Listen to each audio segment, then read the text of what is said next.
Live from SABC headquarters in Auckland Park, Johannesburg. Welcome to this midweek edition of the Watchdog. My name is Vuyo Mvogo, and on the show tonight,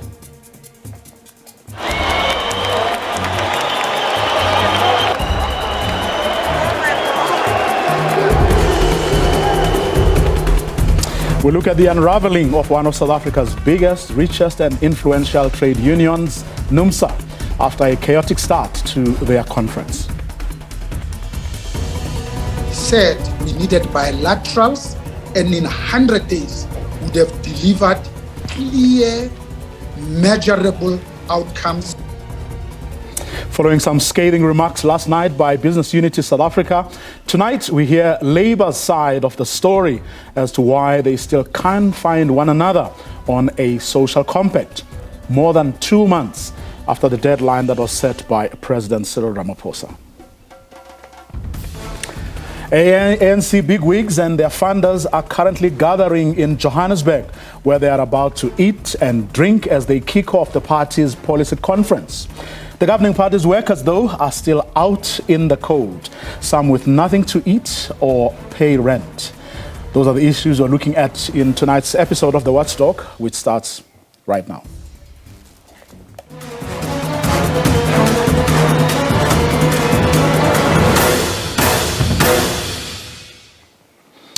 Chaotic scenes from the elective Congress of the National Union of Metal Workers of South Africa are all over social media. Members of at least 2 regions are seen staging walkouts before the start of the union's 11th National Congress. This follows a court interdict which was handed down on Saturday to halt the conference that was scheduled to start yesterday. As Atule Joga reports, trouble started when union officials, among them Secretary Ivan Jim, decided to resume with the conference after filing papers for leave to appeal the interdict. It was before the adoption of credentials that the Secretary of the Western Cape region, Vuyo Lufele, stood up and raised objections. This gathering is in contempt of court judgment.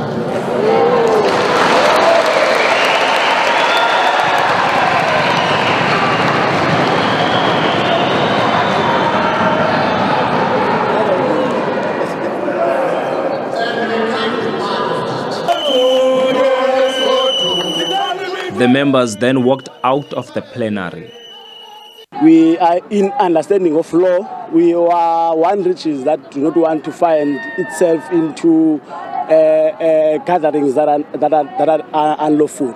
So on those basis, we decided that, look, we can't be part of a factional gathering that actually is designed by the so-called special CC.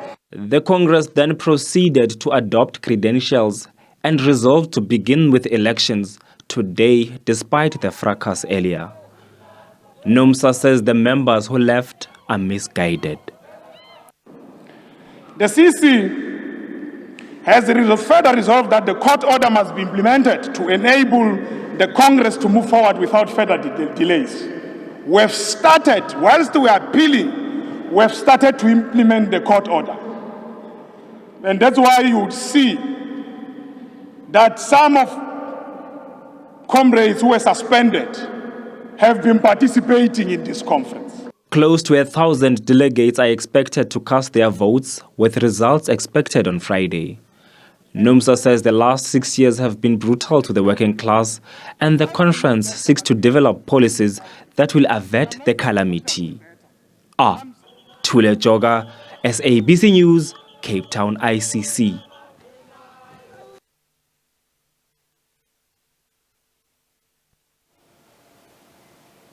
Well, for some insights and perspectives, please welcome former NUMSA General Secretary Silumko Nondwangu and Labour analyst Terry Bell. Good evening to both of you, and thank you very much for your time. Good evening. Good evening, listeners. Silumko, I mean, I can only imagine what you must have been going through looking at those scenes that are all over social media. I mean, as someone who was on that floor back in 1987 as a delegate, when NUMSA was formed, and then years later, of course, becoming its general secretary for a good number of years. What went through your mind?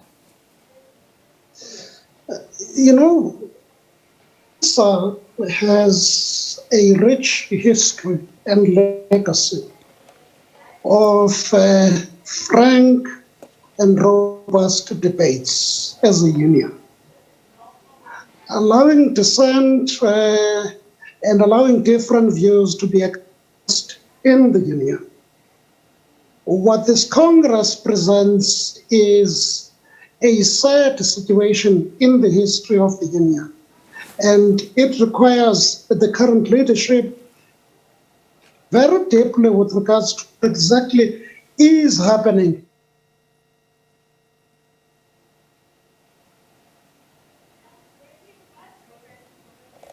Okay, Slumko's line seems to have frozen. Slumko, are you back with us?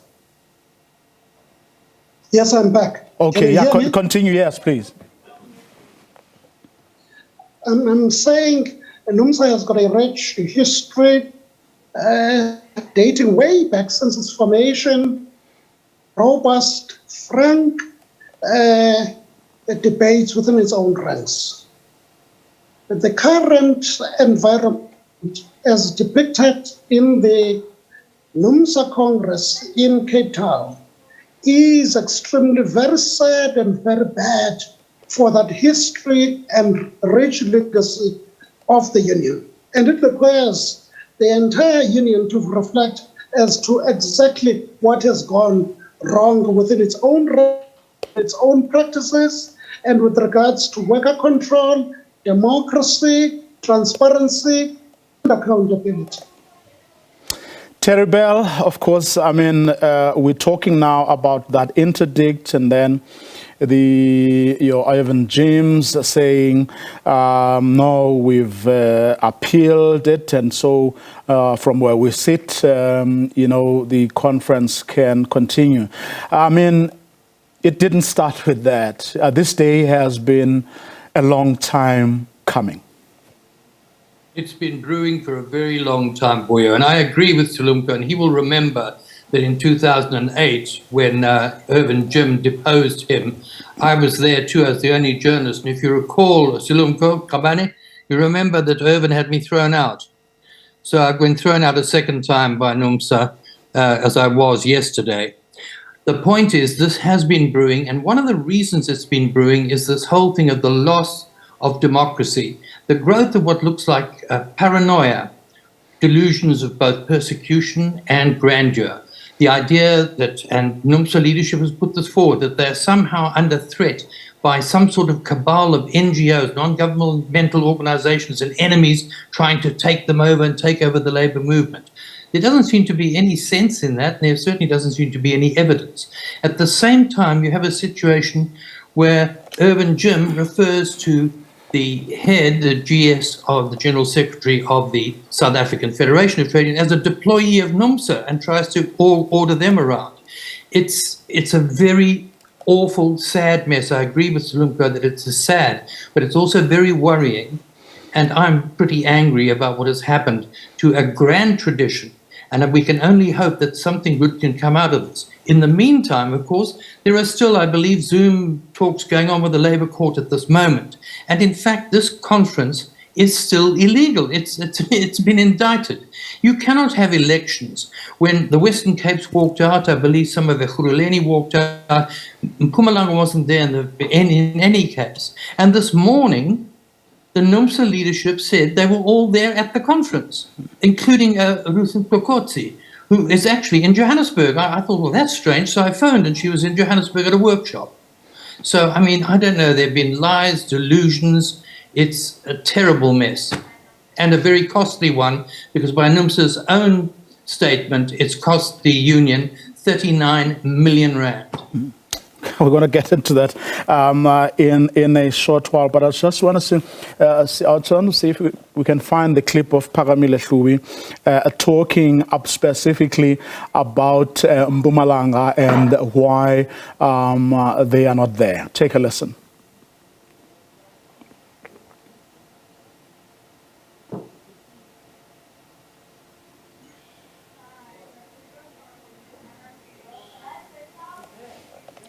Okay. I'm trying to see if we can play that clip of Phakamile Hlubi talking specifically about Mpumalanga and what happened and why that particular region is not at this conference. Okay, we seem to be battling, trying to get that clip. But Srungo, I mean, from where you sit, I mean, where did the wheels come off? How did the culture you so eloquently described earlier suddenly change to what Terry has just spoken about? You know, the challenge in the trade union movement in our country primarily has got to do with the intersection of trade union activity and external trade union business activities. Once the lines are blurred with regards to the fact that in the trade union, primarily the trade union has got to act independently from its investment company with less influence from its investment company. So effectively, if money, external money, brings to bear much more influence on the trade union movement, then battles begin to emerge in the trade union movement. And I suspect from my observations again, that that's what confronts the union today. In its Congress and pre-Congress and leading up to this Congress. I mean, Terry, I mean, this has been a problem. I mean, you've covered COSATU conferences, you've covered the conferences of all these unions, even beyond COSATU for that matter. And everyone is talking about this problem and how it continues to ravage the unions. Is there a solution in sight? Well, the point is I've always, unlike Salumko, I'm totally opposed to investment companies, for unions to own investment companies of this kind, of a normal commercial kind, for the very simple reason, and it is true, that great cliche, he who pays the piper calls the tune. And that happens. What actually happens with investment companies with unions, we had a classic case that I remember of a few years ago with the Garment Workers Union. Their investment company invested in a cut price garment manufacturing industry in Lesotho, which was undercutting their own workers in Cape Town. A ridiculous situation. What it boils down to is these investment companies amount to workers with a bit of money exploiting other workers somewhere else in order to get more money. And once there's that amount of money sloshing around, and the leadership doesn't have to rely anymore on servicing members and getting subscriptions from members who are happy to pay up because they're getting a good service, they begin to rely on that extra money. And once there's that amount of money sloshing around, there are always sticky fingers that get into the till somewhere along the line. We've seen unions collapse on this basis. The pulp and paper workers unions, the PAWU, it's gone completely with billions, not millions lost. So I think one of the greatest disasters was this move into investment companies. There was a proposal back in 1993 by Moletsi Mbeki that instead what unions should do is take their provident and pension funds, set up a bank, and at that stage, buy the whole of Hillbrow, if you like, and set up housing for workers with special bonds for workers, etc. In other words, you'd start to integrate society, and you would not in any sense be exploiting other workers. You'd be helping workers along the way. That was turned down and by COSATU and by Jay Naidu at the time as being too capitalistic, which was, I think, the only way that would have been legitimate for unions to get involved in investment. Since then, they've got involved in all sorts of shenanigans, which, quite honestly, have led to an awful lot of trouble and the collapse of several unions. I'm just hoping that somehow we can get, or unions can come together, SAFTU, whatever, and try and resurrect and help patch up the mess that NUMSA's in now. With the benefit of hindsight and, of course, your experience, Slumko, how could this matter have been handled?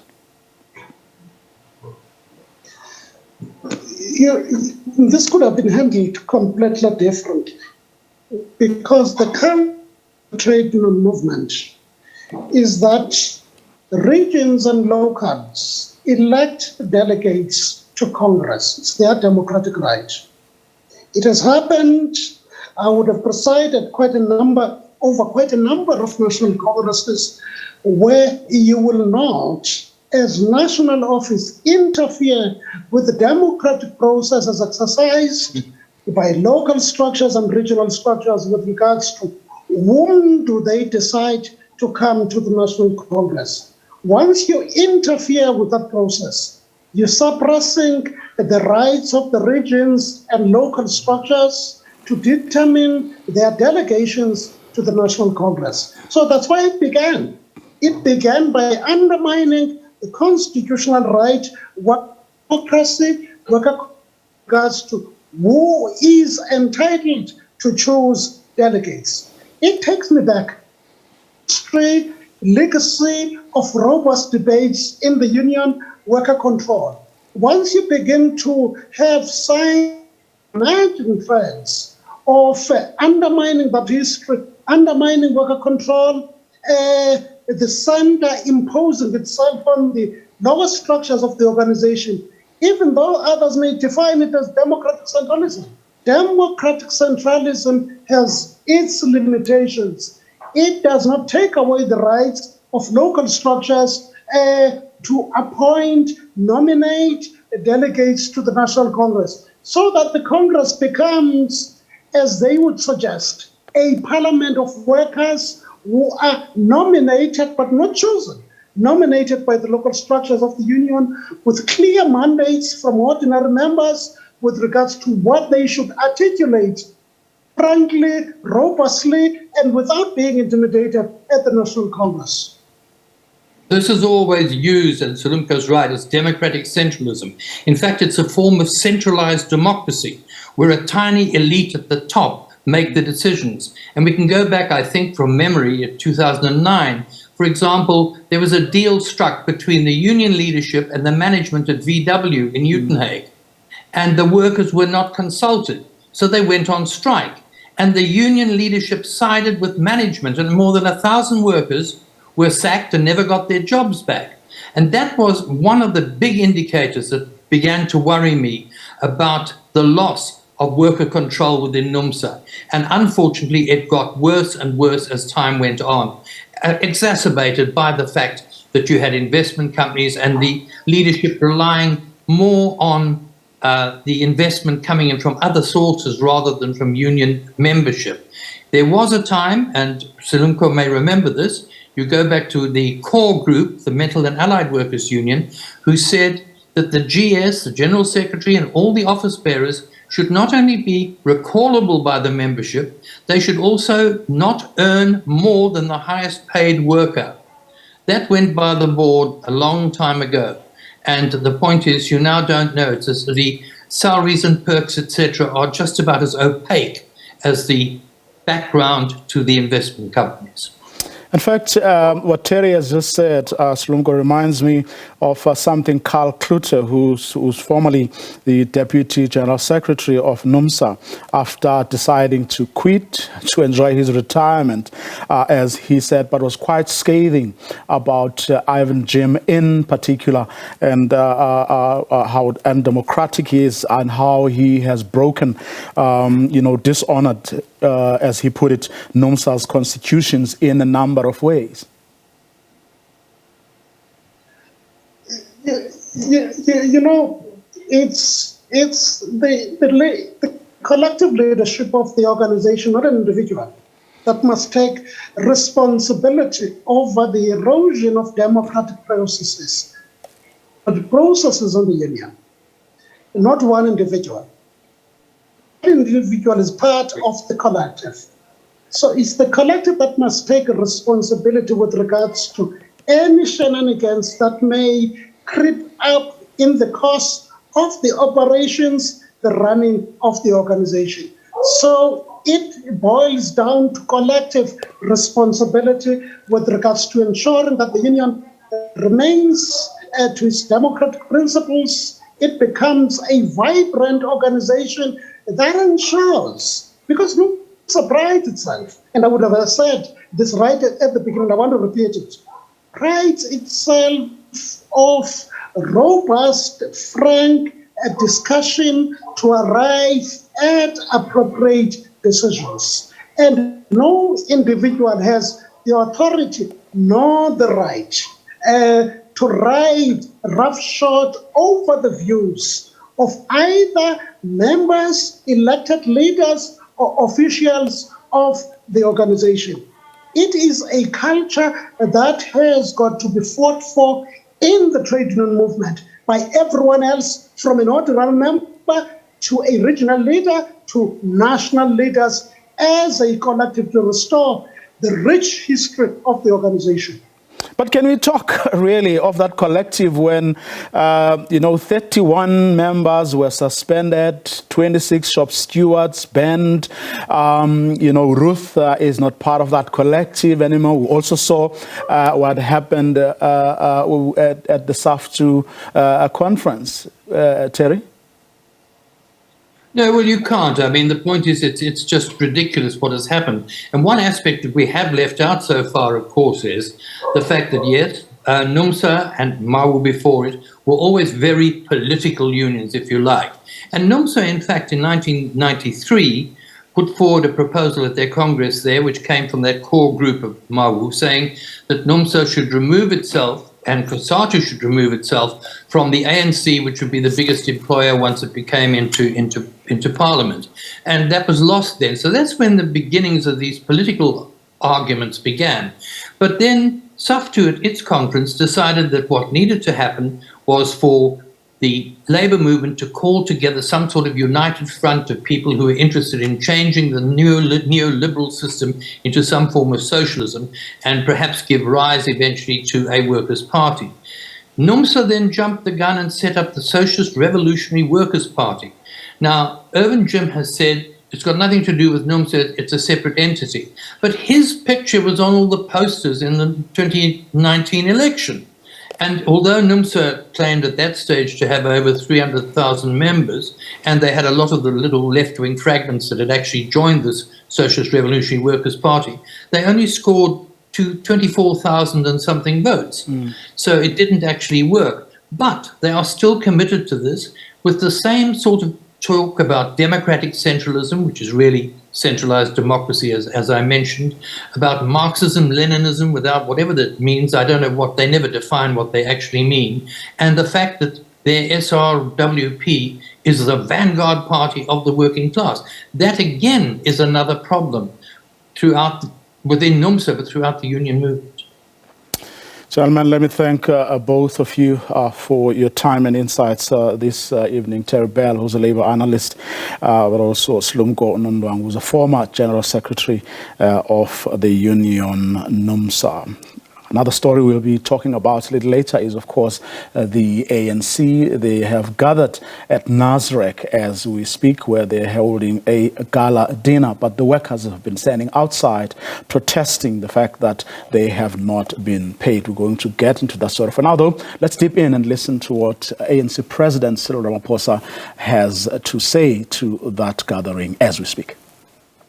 As I spoke to them earlier today, from Pinville, from Soweto, but Comrade Lisufi, a number of them are from other provinces. They are from the Eastern Cape.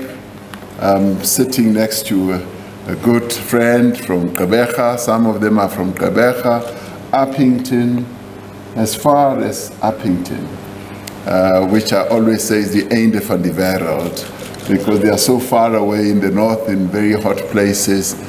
They are from Northwest, they are from Western Cape, and our coach, of course, who won the third time running, is also from the Western Cape. So today we were really overjoyed to applaud them and to recognize them at the union buildings. and we praised them and thanked them for what they have done to lift the cup in Morocco and bring it back home. And I dubbed them as the queens of our continent and the golden girls of South Africa.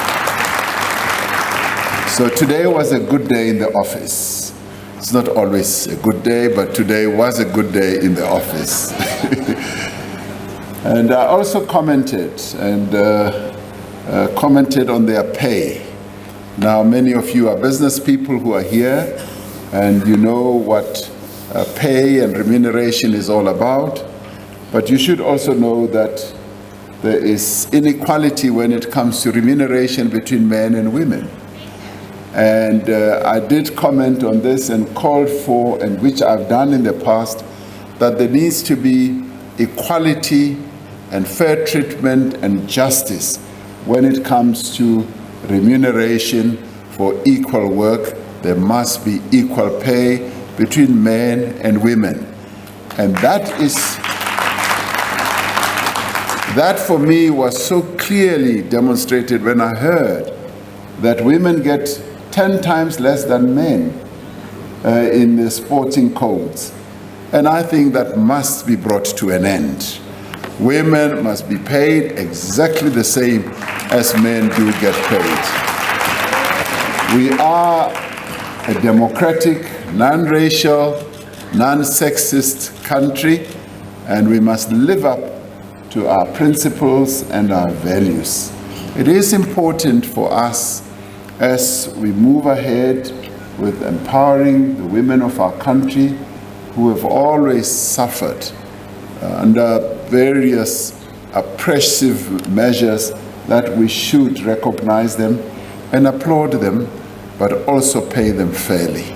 So I'm on the march that equal pay must happen for equal work between men and women, and we must also look at legislation in this regard, because it is not fair that the same citizens that we have in the country should be treated unfairly.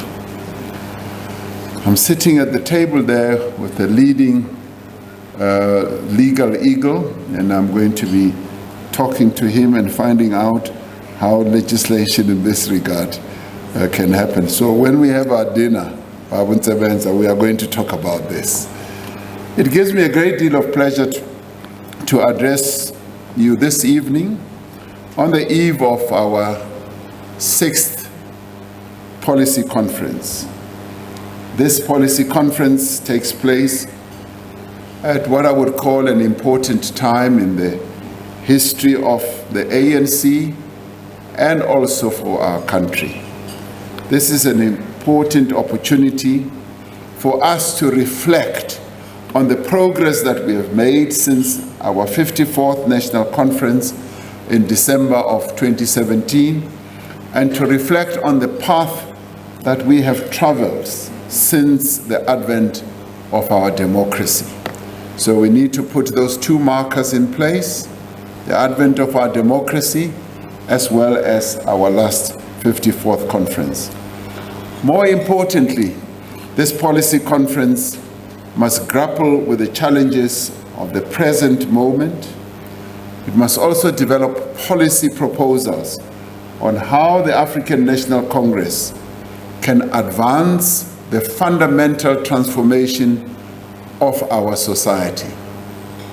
These policy proposals obviously have been given a great deal of consideration by our branches, as our branch delegates are now traveling to the conference that will start on Friday.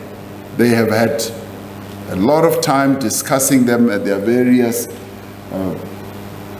DGMs, as well as regional and provincial conferences, and they will now also be looking forward to these proposals being proposed or put forward to our 55th National Conference in December for adoption. There are many challenges with which this policy conference must grapple. The most pressing task we have now is to grow our economy and to create jobs. That is the most important priority. Linked to this pressing task is the strengthening of our own organization and the democratic development to ensure that we have a developmental state that can drive inclusive growth and also create jobs. Now, in the aftermath of COVID-19, we must undertake bold as well as urgent actions that will stimulate inclusive growth and create economic opportunities for the millions of South Africans who are without work and who live in poverty. The millions of South Africans, almost 2 million of them, who lost their jobs as a result of the pandemic. Everything we must do must be focused towards this objective. We were given a clear mandate by the 54th National Conference, which was the livelihoods of the poor, their employment opportunities, prospects for employment, and their capacity to roll back poverty and destitution should be prioritized, the 54th Conference said. The creation of jobs is uppermost in our minds as we undertake far-reaching economic reforms in a number of sectors of our economy, in energy, telecommunications, ports and rail transport, as well as water provision. By making our economy more competitive and by expanding the capacities of these industries and many others, we encourage the growth of existing businesses and the emergence of new ones, as new ones are bound to emerge in new industries that are going to be created by the various opportunities as they arise. The creation of jobs is uppermost in our minds as we mobilize the skills as well as the funds that we need to build new economic and social infrastructure. Investment in infrastructure stimulates activity in other parts of the economy, ranging from finance to construction, from manufacturing to services as well. The creation of jobs is uppermost in our minds as we travel to other parts of the continent to discuss the rules that should govern the African Continental Free Trade Area, or when we arrange for our business people to discuss trade and investment opportunities with their counterparts from other countries. As we travel, and recently we had a visit from Côte d'Ivoire. We visited Côte d'Ivoire in December of last year, and little did we know that through that visit, we as South Africa would be able to increase our trade with Côte d'Ivoire by almost 24%. But in their case, they increased their trade with us by more than 200%.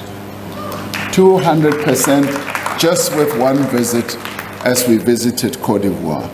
And now we are already talking about how we can cooperate between Côte d'Ivoire, a country that we did very little trade with, how Côte d'Ivoire, which is the #1 producer of cocoa in the world, and the #1 producer of cashew nuts in the world, how we can set up operations both here in South Africa and in Côte d'Ivoire to build and create world-class chocolate manufacturing capacity in both countries, so that we can take the #1 spot that is currently colonized by countries like Switzerland and Belgium and others. Is it possible? Can it be done? I eminently believe that it can be done. And that's exactly what President Ouattara also believes can be done. So through opening up ourselves to the African continent and dealing with a variety of countries and business people, we're then able to begin to move forward and create great economic opportunities. The creation of jobs is uppermost in our minds as we work to remove red tape across all spheres of government, and as we use our competition policies to open up new sectors of the economy to new entrants, to foster transformation, to foster empowerment. Our Black Business Industrialist Program and our support to small businesses are all part of creating employment and other opportunities for people to earn a living. Our Black Industrialist Program is growing by leaps and bounds, and government is fully behind this program, in the past having invested 55 billion, and we have now created a number of Black industrialists who are already showing and demonstrating great talent. One of them is doing something which I never thought was being done in our country. They are manufacturing satellites for various countries in the world, that these countries come and buy and they shoot them up to the stars, to the space. And who is leading this company? A Black woman from this country who studied space science is now leading this. And the support we gave her as a Black industrialist is enabling her to do something that many of us in South Africa never thought could be done, and could even be done by a Black woman-led business. And we are now doing it. It confirms the correctness of some of the policies and the steps that we have taken to advance transformation. This is the reason also that we have been expanding our public and social employment programs through the Presidential Employment Stimulus. It is why we are reviving the National Youth Service and working with business to expand work experience opportunities through the Youth Employment Service. To improve livelihoods, particularly in rural areas, we have sought to speed up the redistribution of land and to provide small-scale farmers with support, real support that is manifested through giving them financial support, through vouchers for agricultural inputs and other support. The task of creating jobs has been foremost in our response to our country's electricity crisis. The intermittent load shedding that has persisted for more than a decade has severely hampered our economic development and has slowed our recovery from the COVID pandemic. The additional measures that we announced earlier this week aim to improve Eskom's performance. They are also aimed at accelerating the procurement process of new generation capacity, and massively increase investments in generation capacity as well, by both Eskom itself as well as by other players. Because we're looking at a multiplicity of investments which Eskom cannot do alone, because Eskom is currently burdened with a 400 billion rand debt. And so therefore we've got to diversify our own risk as a nation and bring in those who have the money to invest so that we can have increased electricity capacity. By reducing the likelihood and the severity of load shedding and ultimately ending load shedding for good, these actions will support the rebuilding of our economy. We are focused on the creation of jobs because nearly 12 million South Africans are currently unemployed. And because we know that employment is the most effective and sustainable way to tackle poverty and inequality. While we work to grow the economy and create jobs, we are also making continuing efforts in other areas to tackle poverty. A fundamental requirement for growth and transformation, for ending poverty and reducing inequality, is a population with the necessary skills and capabilities. Education, as Madiba said, is the most powerful weapon we can use to change our world. It is through a quality education with appropriate skills and suitable experience that young people can defy the circumstances of their birth and rise out of poverty that has been passed to them from generation to generation. And many of us know what this means because we've lived it. We've experienced it in our own families. And it is through education and the acquisition of skills that can be used in our economy that we can give the young people of our country a real chance to escape this poverty that has been passed on from generation to generation.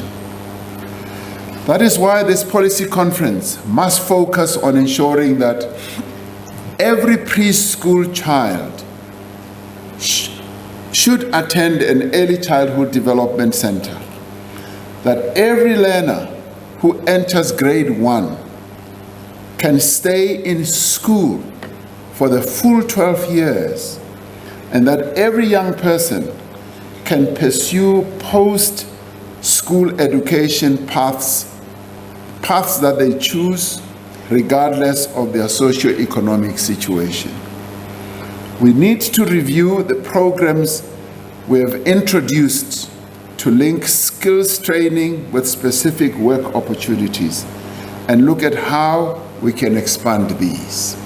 Now, this should speak volumes to most of you who are seated here as business people, because you experience this on an ongoing basis with regard to the skill capacity of the people that you employ. One of the great achievements of successive democratic governments post-apartheid has been to provide the poor in our country with housing, electricity, water, and sanitation, as well as other social infrastructure. We have expanded access to free basic services and have also substantially reduced the number of people who are living in dire poverty through the social grant system that we inaugurated right from the beginning. We have also expanded access to healthcare, but we need to do much more to ensure that quality healthcare is available to all, regardless of their ability to pay. The experience of the COVID pandemic has revealed that vast disparities that still exist with regard to healthcare persist. At the same time, it has also demonstrated how the public and private sectors can work together in managing a national health emergency. Truth be told, if there ever was a time when this cooperation between the public and the private sector manifested itself, was when we were confronting COVID-19.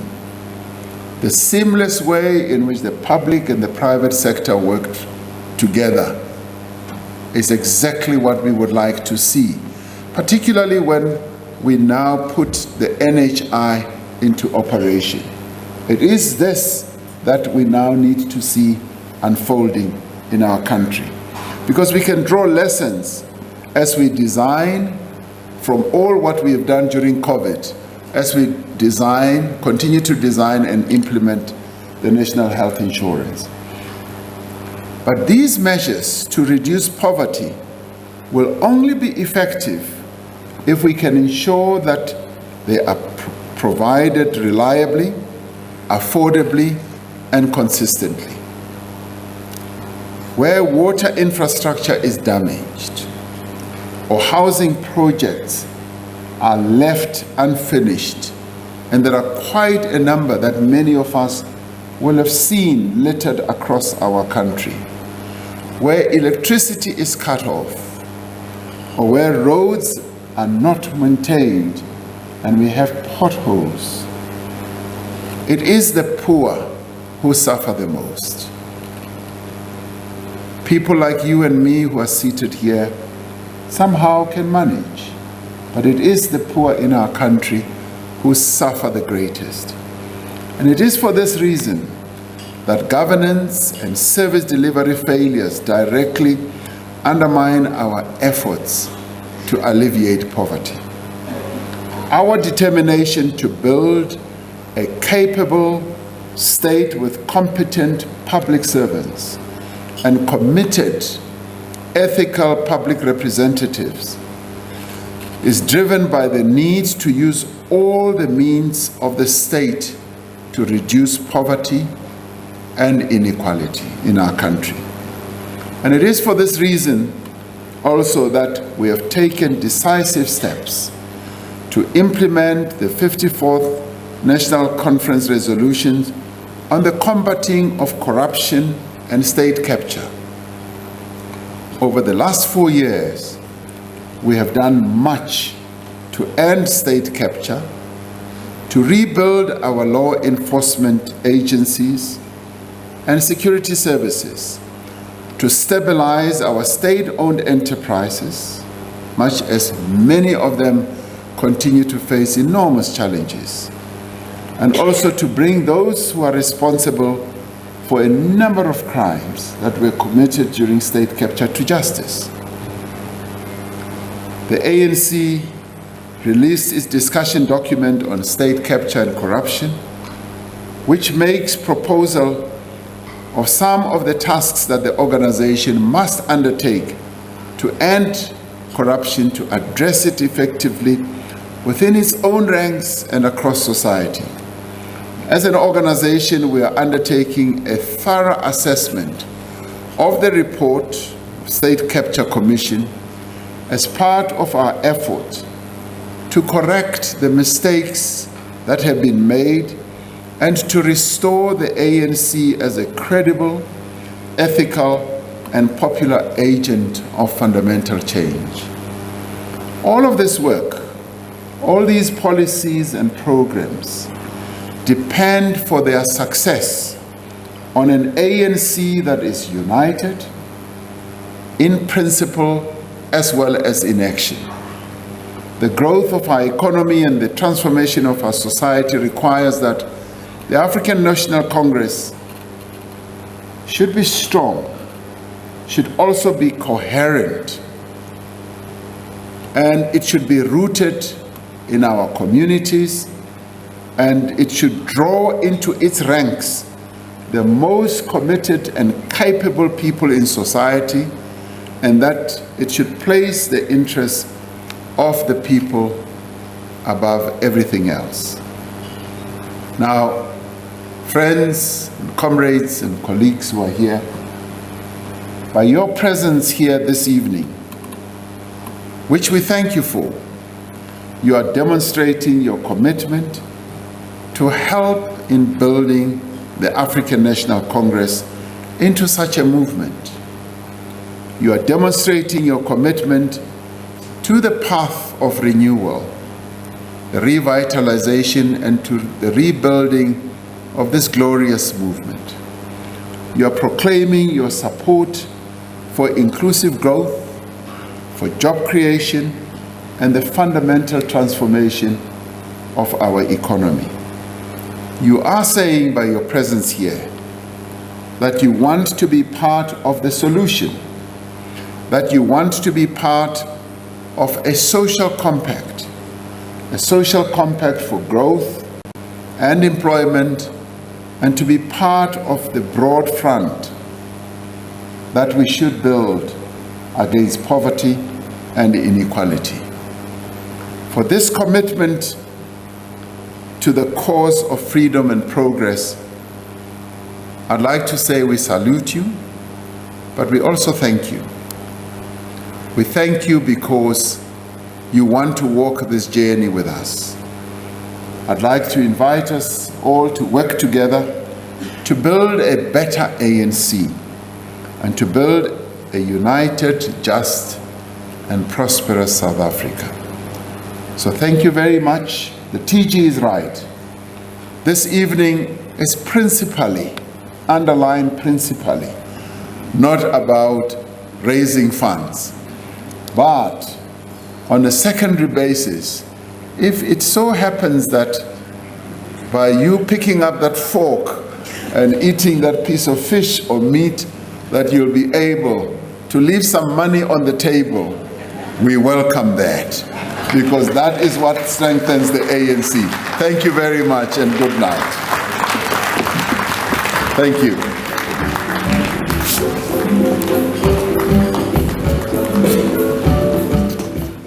President Cyril Ramaphosa addressing that gala dinner of the ANC, and that was, of course, to raise funds for an organization that is unable to pay its workers currently. Many of them have been going without salaries for months now.